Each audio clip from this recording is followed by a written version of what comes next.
And actually, maybe it shouldn't, or maybe it almost shouldn't wear the ST badge, but maybe it should have wore an RS badge, because it makes people think straight away, ST shouldn't be £32,000. How the hell or why am I spending £32,000 of my hard-earned cash on this car?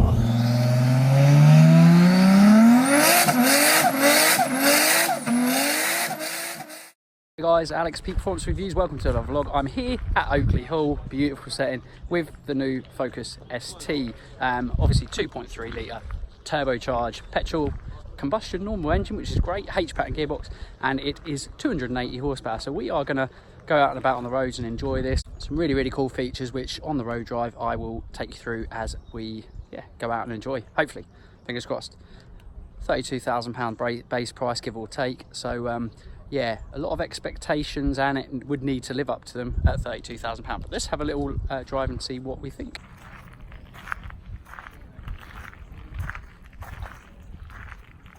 So it's got the 19-inch alloys, really decent sized brakes front and rear. I believe it's 330mm and 302 on the rear, so yeah, good start with that. A little look at the interior. Oh my god, someone could have cleaned that, come on. Who was in that before me?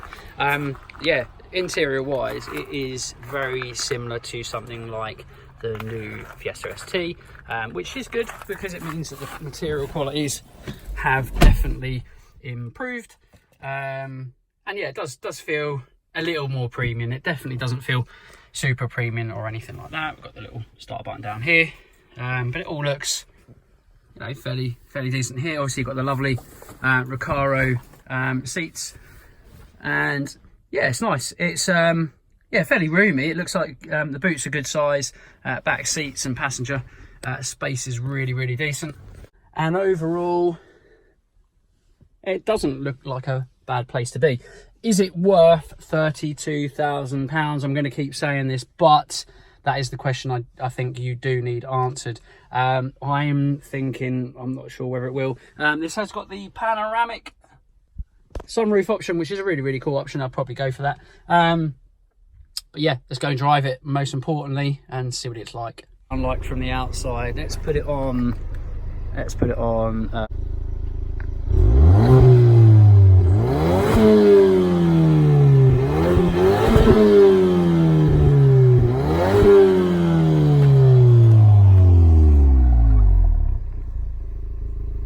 tailpipes, nice sound.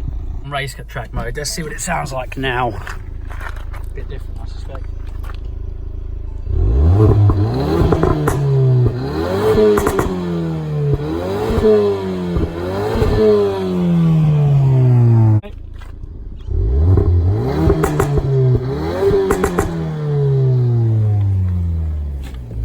Yes, I like that. Very nice.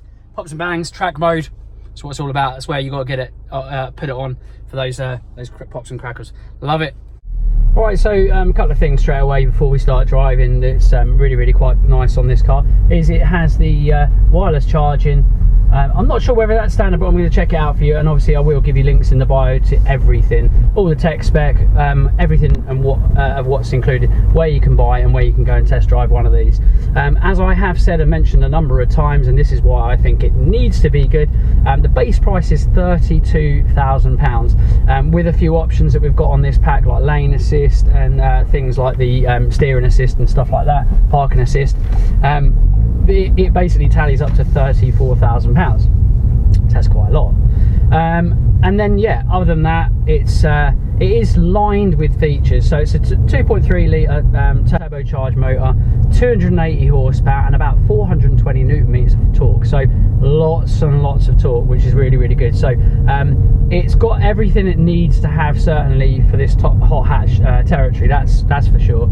And actually, it's obviously amped and stepped itself up on its previous generation. So this likely will be the first time the ST has really kind of made its mark as a bit more of a proper hot hatch, actually, rather than like a warm kind of hatch, which it previously has been.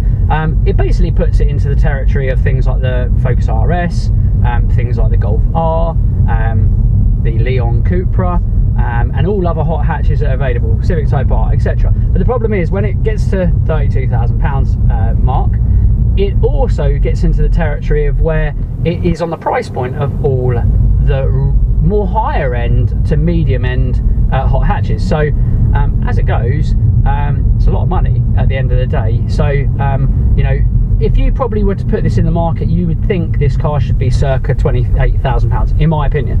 But I'll be honest with you, it has so many additional features and things on it that actually you can understand why it's actually a lot more money than it, you know, some of its, well, certainly its predecessor and some other cars that are in this category. It's got plenty of power. It's certainly got you know, hot hatch power. Let's see what it's like first and foremost in sports mode in the damp. Yeah,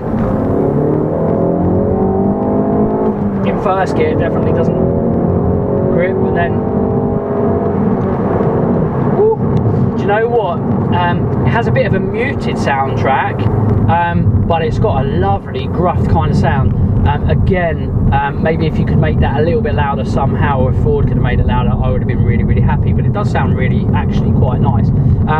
It scrambles a little bit in first gear. It's front wheel drive, so they've stuck with front wheel drive, which for me as a driver dynamic machine, I really like that.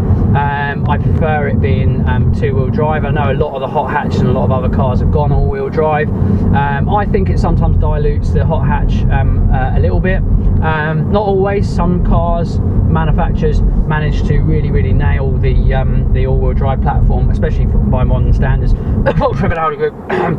If you heard that that cough, you wouldn't know what I was talking about. But yeah, so yeah, there definitely are some brilliant hot hatches out there, front wheel drive obviously, and all-wheel drive, but dynamically I do like a two-wheel drive car of some description. I have to say the steering input on this thing and feel and weight is absolutely gorgeous.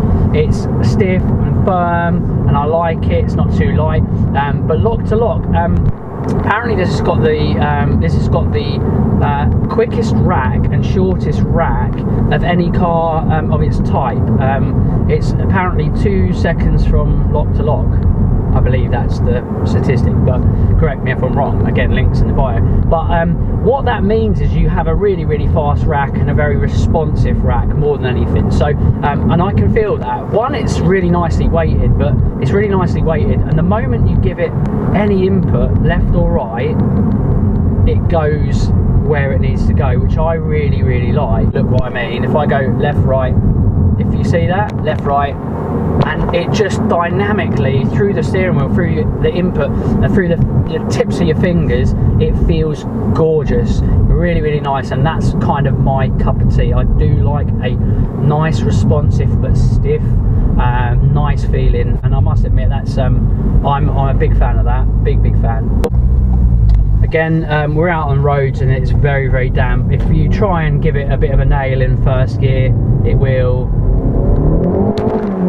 axle tremors, stamp a little bit. We're in sports mode with traction control off, but once you grab and snatch for a second, it really does grip. But the 19-inch, they come shroud in the Michelin Pilot Sport PS4s, which are mega tyres, absolutely mega tyres. They're one of the best street tyres out there, and they are just such a good all-round package for a car that will be in any weather, and they are really, really good. Like I say, a car with 420 newton meters of torque, again, correct me if I'm wrong, and 280 PS.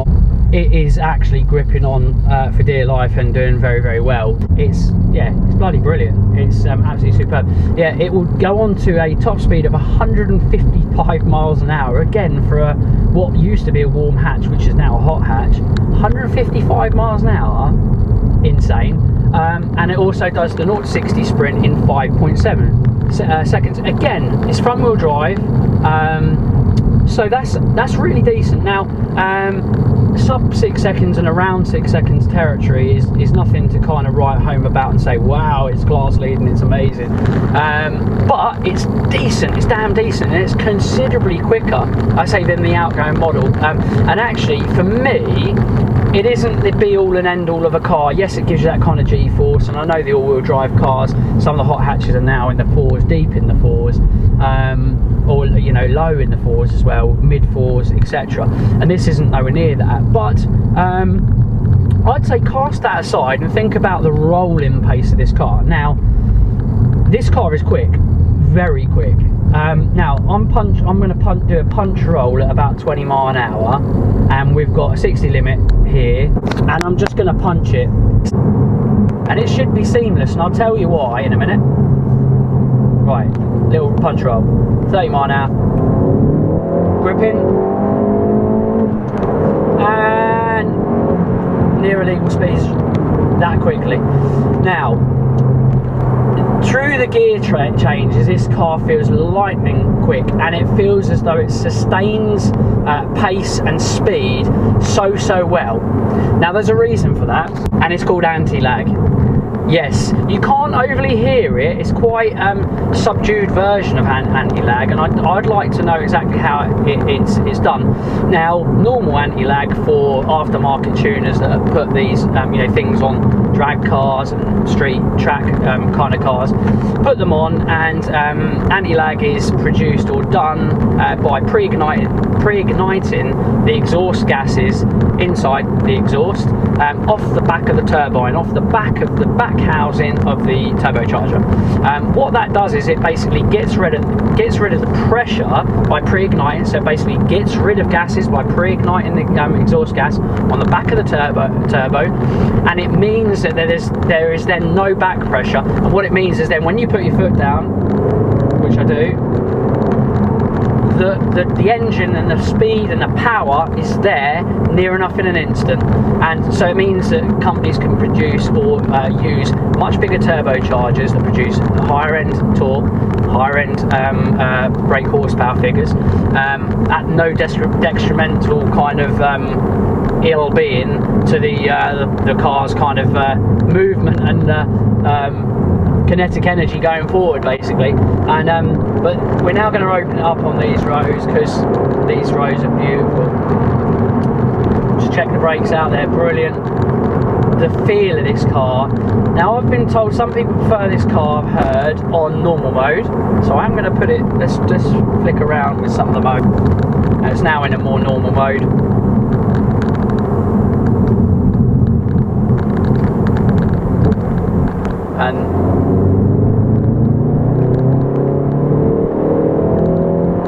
And this does have adaptive suspensions. You put it in sports mode, it's on a magneto ride, which is amazing, again, given its price point when you think about it. And I was before saying £32,000. Well, there's a lot of things on this car, so it is pretty damn fancy for what you get. And actually, maybe it shouldn't, or maybe it almost shouldn't wear the ST badge. Maybe it should have wore an RS badge, because it makes people think straight away, ST shouldn't be £32,000. How the hell or why am I spending £32,000 of my hard-earned cash on this car, when really it's actually a lot of car for the money, considering it's near 300 horsepower and it's got all those special little bits, including anti-lag and all the other little bits and bobs that you'd want.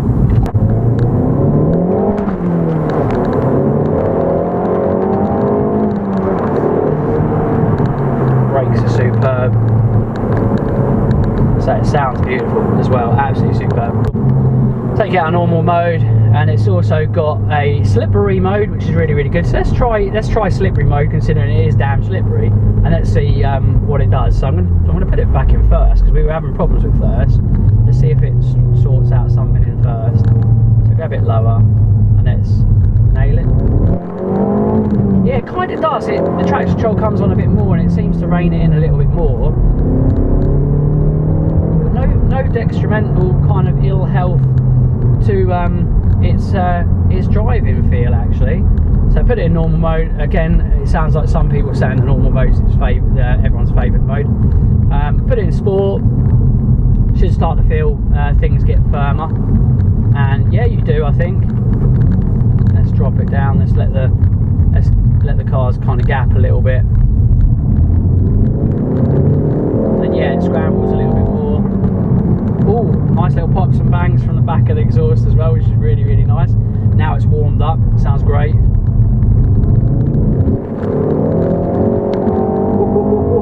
It's a bloody quick car though, Jesus. Yeah, it is a quick car, I have to admit.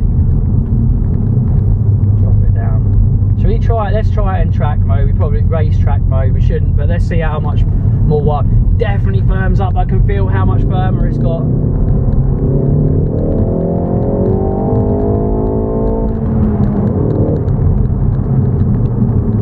Yeah, it firms up even more. Steering weight is firmer as well by the feel of it. It might be a placebo effect in my head, I don't know, but it feels firmer. Got a lot of traffic now. Scrambles a little bit more, there's more pops and bangs, maybe a little bit louder, but it feels great. It is lovely feeling car.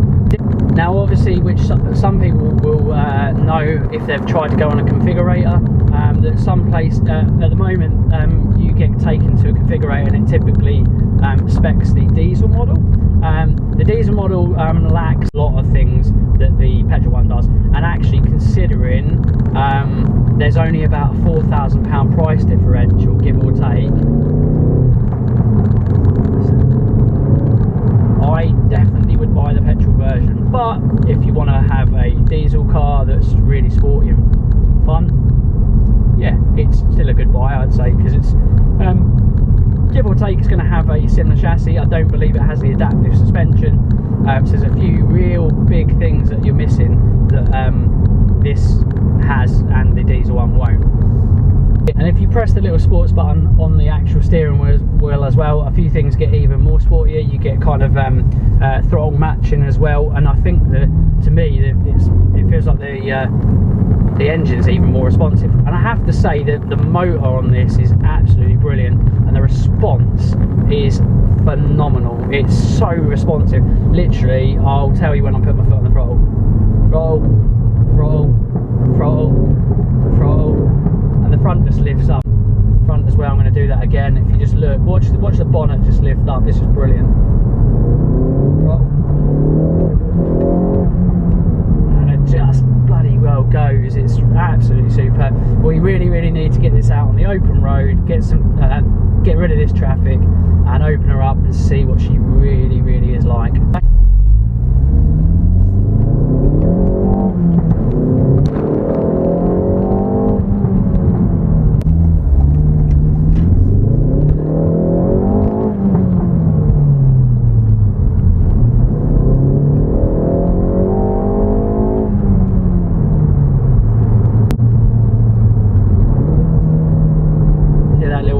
As well, looks really good.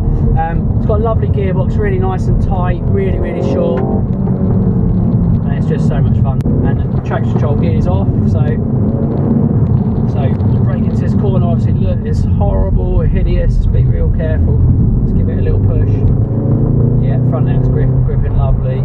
Check those brakes out, lovely, they're doing a good job.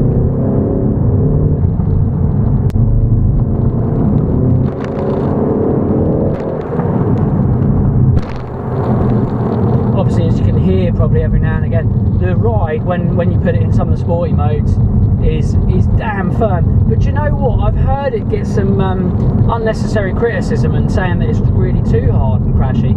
I've put it in every single mode, and maybe it's just me and I like my really sporty cars, but for me it doesn't feel too hard at all. It just feels focused.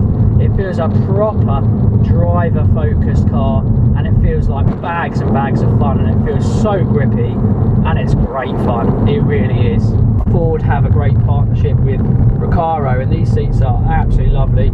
Maybe if you're bigger and a bit more wider, you might not probably like these seats, but I think you'd be okay. But these feel lovely for me. They really hug you, really put you in where you want.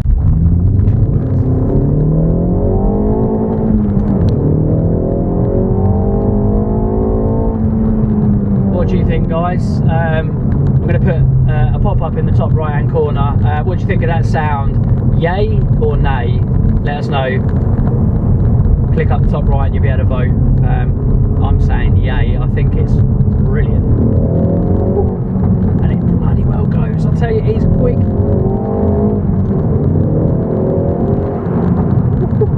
And it brakes decent as well, which is good because you need that.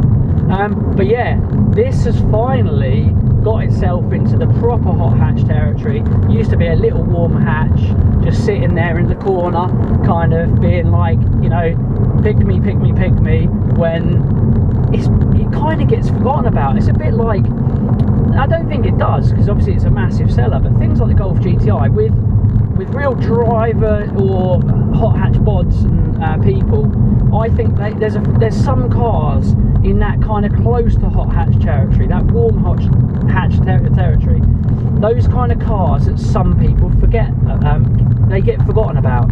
And I definitely think that the Focus ST used to get forgotten about. It always had that good 2.3 litre engine in its last iteration, but now they've just tweaked it and taken it on to another step.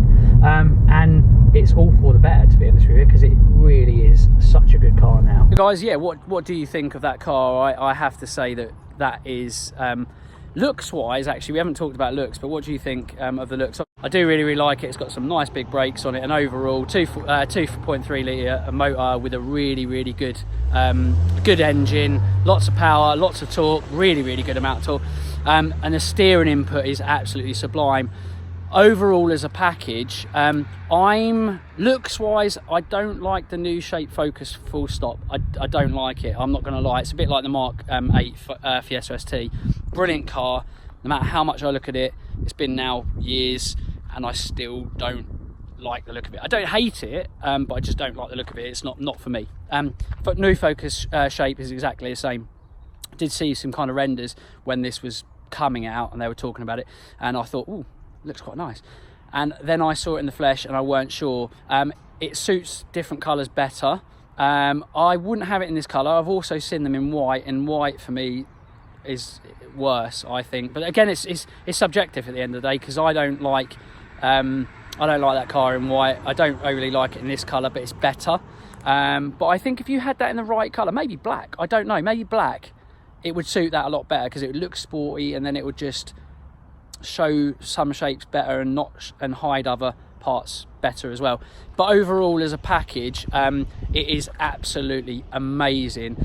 Dynamically, as a car, I would honestly say that it's probably up there with the absolute best, and that is the most important thing about this car. It's got some features that loads of cars, or nearly any car, hasn't got, and driver dynamics and dynamically, it's probably better than any other car out there, apart from possibly the Civic Type R, or if not, it's up there with best. Driver feel and dynamics, it is one of the best hot hatches out there, and you need to go and test drive it. If you're in the market for something like that and you like it, you like the look of it, you are very interested in one, links in the bio. Honestly, you would not go far wrong. Even at £32,000, it is that good. Thank you so much for watching. As always, like, share, comment, subscribe. We'll see you again in the next one. Bye for now.